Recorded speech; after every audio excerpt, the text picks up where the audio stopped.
Hi ನಮಸ್ತೆ friends. ಈ ದಿವಸ ರೇಖೆ ಉಪಯೋಗಗಳ ಬಗ್ಗೆ, ರೇಖೆಯ ಮಹತ್ವದ ಬಗ್ಗೆ ನನಗೆ ತಿಳಿದಿರುವ ವಿಷಯವನ್ನು ತಿಳಿಸಲು ಪ್ರಯತ್ನಿಸುತ್ತೇನೆ.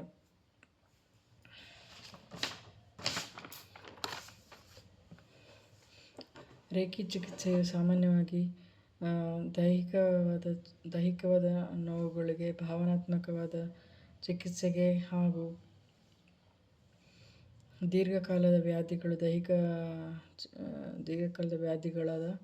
ವ್ಯಾಧಿಗಳ ಸಂದರ್ಭಗಳಲ್ಲಿ, ಅಂದರೆ ದೇಹದ ನೋವು, ರಕ್ತದೊತ್ತಡ, ಸಕ್ಕರೆ ಕಾಯಿಲೆ, ದುರ್ಬಲ ರೋಗನಿರೋಧಕ ಶಕ್ತಿ ಕಡಿಮೆ ಆಗಿರುವಾಗ, ಹೀಗೆ ಅನೇಕ ದೈಹಿಕ ಸಮಸ್ಯೆಗಳು ಸಹ ರೇಖೆಯನ್ನು ಬಳಸುತ್ತಾರೆ. ಇದೊಂದು ಡ್ರಗ್ಲೆಸ್ ಥೆರಪಿ, ಔಷಧರಹಿತ ಚಿಕಿತ್ಸೆ, ದೈವಿಕ ಚಿಕಿತ್ಸೆ. ಇದರಿಂದ ಯಾವುದೇ ಅಡ್ಡ ಪರಿಣಾಮವಿಲ್ಲ. ಎಲ್ಲರೂ ಸುಲಭವಾಗಿ ಇದನ್ನು ಕಲಿತು ತಮ್ಮ ದೈಹಿಕ ನೋವುಗಳಿಗೆ, ಭಾವನಾತ್ಮಕವಾದ ನೋವುಗಳಿಗೆ ಹಾಗೂ ತನ್ನ ಜ್ಞಾನವನ್ನು ಅಭಿವೃದ್ಧಿಪಡಿಸಿಕೊಳ್ಳಲು ಸಹ, ಆಧ್ಯಾತ್ಮಿಕ ಬೆಳವಣಿಗೆ ಸಹ ಇದು ತುಂಬ ಸಹಕಾರಿಯಾಗುತ್ತದೆ. ಮತ್ತು reiki for the past and reiki for the future, ಅಂದರೆ ನಿಮಗೆ ಹಿಂದಿನ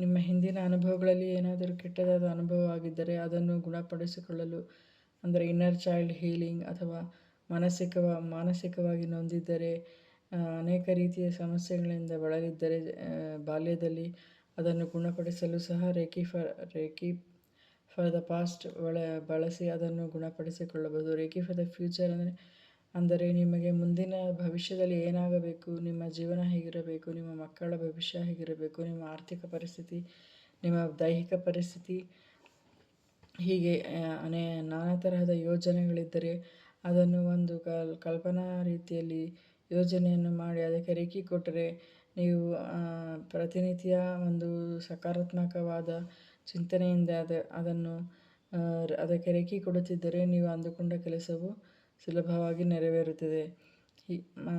ಇಷ್ಟೇ ಅಲ್ಲ ಸ್ನೇಹಿತರೆ, ರೇಖೆಯನ್ನು ಇನ್ನೂ ಅನೇಕ ವಿಧಗಳಲ್ಲಿ ಬಳಸಬಹುದು. ಹೇಗೆಂದರೆ, ನೀವು ಯಾವುದೇ ವಸ್ತುವನ್ನು ಕಳೆದುಕೊಂಡಿದ್ದರೂ ಸಹ ಅದನ್ನು ಒಂದು ವಿಜುವಲೈಸ್ ಮಾಡಿ ಅದಕ್ಕೆ ರೇಖೆ ಚಿಹ್ನೆಯನ್ನು ಕೊಟ್ಟು ಪ್ರಾರ್ಥಿಸಿದರೆ, ಒಂದು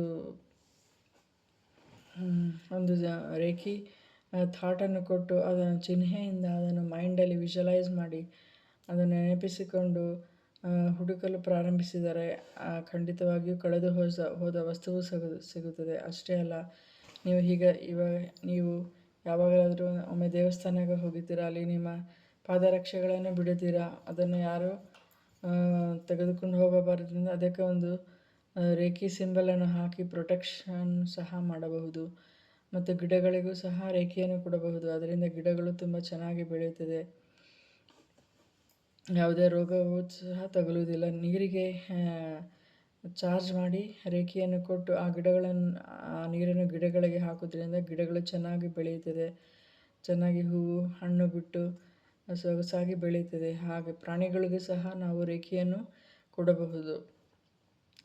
ಒಂದು ಪಾಸಿಟಿವ್ ಇಂಟೆನ್ಷನ್ ಕೊಟ್ಟು ವಿಜುವಲೈಸ್ ಮಾಡಿ ರೇಖೆಗಳಿಗೆ ಪ್ರಾಣಿಗಳಿಗೆ, ಅಂದರೆ ಸಾಕು ಪ್ರಾಣಿಗಳು, ನಾಯಿ, ಬೆಕ್ಕು, ಪಕ್ಷಿಗಳು, ಹೀಗೆ ಯಾವುದೇ ಒಂದು ಪ್ರಾಣಿ, ಪಕ್ಷಿ, ಗಿಡ ಮರಗಳಿಗೂ ಎಲ್ಲಕ್ಕೂ ಸಹ ರೇಖೆಯನ್ನು ಕೊಡಬಹುದು. ಸೊ ಹೀಗೆ ಹೇಳುತ್ತಾ ಹೋದರೆ ರೇಖೆಯ ಉಪಯೋಗಗಳು ಅನೇಕವಿದೆ. ಒಮ್ಮೆ ನಾವು ಒಬ್ಬ ಒಳ್ಳೆಯ ಗುರುಗಳ ಅನುಗ್ರಹ ಆದರೆ, ನಮಗೆ ಒಳ್ಳೆಯ ಗುರುಗಳಿಂದ ನಮಗೆ ದೀಕ್ಷೆ ದೊರೆತರೆ ನಮ್ಮ ಜೀವನದಲ್ಲಿ ಅನೇಕ ಬದಲಾವಣೆಗಳನ್ನು ಕಾಣಬಹುದು. ನಾವು ನಮ್ಮ ದೈಹಿಕ ಚಿಕಿತ್ಸೆಯಾಗಲಿ, ಮಾನಸಿಕ ಚಿಕಿತ್ಸೆಗಾಗಿ ಇದನ್ನು ಉಪಯೋಗಿಸಿಕೊಂಡು ಬೇರೆಯವರಿಗೂ ಸಹ ನಾವು ಹೀಲಿಂಗನ್ನು ಕೊಟ್ಟು ಅವರ ಸಮಸ್ಯೆಗಳನ್ನು ಸಹ ನಾವು ಅವರನ್ನು ಸಹ ಸಮಸ್ಯೆಯಿಂದ ಹೊರಗೆ ತಂದು ಎಲ್ಲರನ್ನು ಖುಷಿಯಾಗಿಡಬಹುದು. ಹೀಗೆ ಪ್ರತಿನಿತ್ಯವೂ ನಾವು ರೇಖೆ ಅಭ್ಯಾಸ ಮಾಡುವುದರಿಂದ ನಾವು ದೈಹಿಕವಾಗಿ, ಮಾನಸಿಕವಾಗಿ ಮತ್ತು ಆಧ್ಯಾತ್ಮಿಕವಾಗಿ ತುಂಬ ಬದಲಾವಣೆಗಳನ್ನು ಕಾಣುತ್ತೇವೆ. ಮನಸ್ಸಿನಲ್ಲಿ ಶಾಂತಿ, ನೆಮ್ಮದಿ, ಒಂದು ಒಳ್ಳೆಯ ಪಾಸಿಟಿವ್ ಯೋಚನೆ ದೊರೆತು ನಾವು ಜೀವನದಲ್ಲಿ ಮುನ್ನುಗ್ಗಲು ಒಂದು ಉತ್ಸಾಹ ಸಿಗುತ್ತದೆ. ಯಾವಾಗಲೂ ನಾವು ಸಕಾರಾತ್ಮಕ ಚಿಂತನೆಯಿಂದ ನಾವು ದೈವಕ್ಕೆ ಹತ್ತಿರವಾಗಬಹುದು. ಹೊಸ ಯೋಚನೆಗಳು ಮೂಡುತ್ತವೆ. ಒಂದು ಉತ್ಸಾಹವಿರುತ್ತದೆ. ನಮ್ಮಲ್ಲಿರುವ ಎಲ್ಲ ನೆಗೆಟಿವ್ ಎನರ್ಜಿ ದೂರವಾಗಿ ನಾವು ಪಾಸಿಟಿವ್ ಎನರ್ಜಿಯಿಂದ ಯಾವಾಗಲೂ ಖುಷಿಯಾಗಿರಬಹುದು. ಸೊ ಇಲ್ಲಿಗೆ ಇವತ್ತು ಈ ವಿಡಿಯೋನ ಮುಗಿಸುತ್ತೇನೆ ಸ್ನೇಹಿತರೆ. ಮುಂದಿನ ವಿಡಿಯೋದಲ್ಲಿ ಇನ್ನಷ್ಟು ಇದರ ಬಗ್ಗೆ ತಿಳಿದುಕೊಳ್ಳೋಣ. ರೇಖೆಯ ಹಂತಗಳು, ಅದರಿಂದ ಪ್ರಯೋಜನಗಳು, ಹೇಗೆ ಒಂದೊಂದು ಹಂತವನ್ನು ಮುಗಿಸಿ ಮುಂದೆ ಹೋಗಿ ಅದರಿಂದ ಪ್ರಯೋಜನ ಪಡೆದುಕೊಳ್ಳಬಹುದು ಎಂಬ ಎಲ್ಲದರ ಬಗ್ಗೆ ತುಂಬ ವಿಸ್ತಾರವಾಗಿ ತಿಳಿದುಕೊಳ್ಳೋಣ. ಥ್ಯಾಂಕ್ ಯು ಸ್ನೇಹಿತರೆ. Please like, subscribe and share my channel. Thank you.